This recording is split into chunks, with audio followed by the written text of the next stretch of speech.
আগামী 23 থেকে 25 উত্তরবঙ্গের জেলাগুলোতে ভারী থেকে অতি ভারী বৃষ্টির পূর্বাভাস।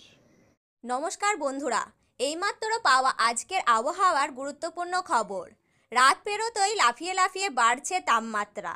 বেলা বাড়তেই কার্যত কাঠফাটা গরমে কিন্তু নাজেহাল অবস্থা বঙ্গবাসীদের। এখন গরমকাল আর গরমকাল, মানে সারাদিন কাঠফাটানো গরম এবং বিকাল হলেই কালবৈশাখীর ঝড়। কাল থেকে সমগ্র বাংলা জুড়ে তাপমাত্রার পারদ আরও বাড়বে বলে জানানো যাচ্ছে।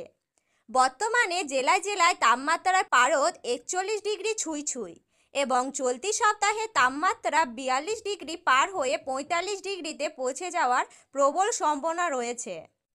ফলে একটানা তাপপ্রবাহ চলবে দক্ষিণবঙ্গের জেলাগুলিতে। একদিকে কয়েকটি জেলার ক্ষেত্রে আবহাওয়া দপ্তরের তরফ থেকে তাপপ্রবাহের সতর্কবার্তা জারি করা হলো, আর অপরদিকে 6 থেকে 7টি জেলার ক্ষেত্রে তাপপ্রবাহের মাঝেই কিন্তু স্বস্তির খবর দিল আবহাওয়া দপ্তর।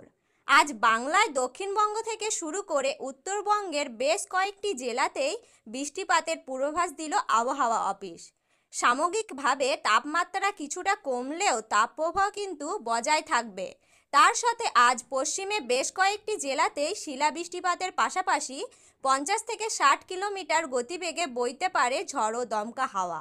তো বন্ধুরা, আজ এবং আগামীকাল বাংলায় কোন কোন জেলায় থাকছে কালবৈশাখী ঝড়ের পূর্বাভাস, তারই পাশাপাশি কোন কোন জেলাগুলিতে ঠিক কতদিন পর্যন্ত তাপপ্রবাহ চলতে পারে, তো এই বিষয়ে যেই গুরুত্বপূর্ণ আপডেটগুলো চলে এসেছে, তো কিন্তু আমি আজকে আপনাদের জানিয়ে দেব এই ভিডিওটির মাধ্যমে।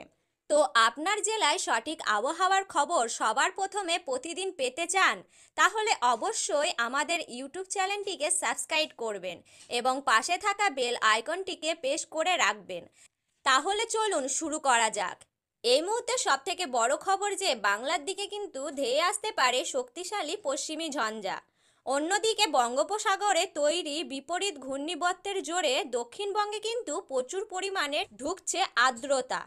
এর ফলে সমগ্র বাংলা জুড়ে কিন্তু হতে চলেছে ঝড়। তো বর্তমানে কালবৈশাখীর মৌসুম আকস্মিকভাবে দক্ষিণবঙ্গের পাশাপাশি উত্তরবঙ্গের বেশ কয়েকটি জেলাতেই কালবৈশাখী সহ শিলাবৃষ্টিপাতের পূর্বাভাস রয়েছে। দক্ষিণবঙ্গের ক্ষেত্রে হাওড়া, হুগলি, 2 চব্বিশ পরগনা, 2 মেদিনীপুর, ঝাড়খণ্ড, পুরুলিয়া, বাঁকুড়া, নদিয়া ও মুর্শিদাবাদের আকস্মিকভাবে যে কোনো সময়ে কালবৈশাখী ঝড় লক্ষ্য করা যেতে পারে এবং উত্তরবঙ্গের ক্ষেত্রে কোচবিহার, আলিপুরদুয়ার, জলপাইগুড়ি, দার্জিলিং ও কালিম্পং শিলাবৃষ্টিপাত সহ মাঝারি বৃষ্টিপাতের পূর্বাভাস রয়েছে। অপরদিকে বাংলাদেশের 45টি জেলাতে তাপপ্রবাহ জারি থাকবে এবং বৃষ্টিপাতের তেমন কোনো সম্ভাবনা নেই।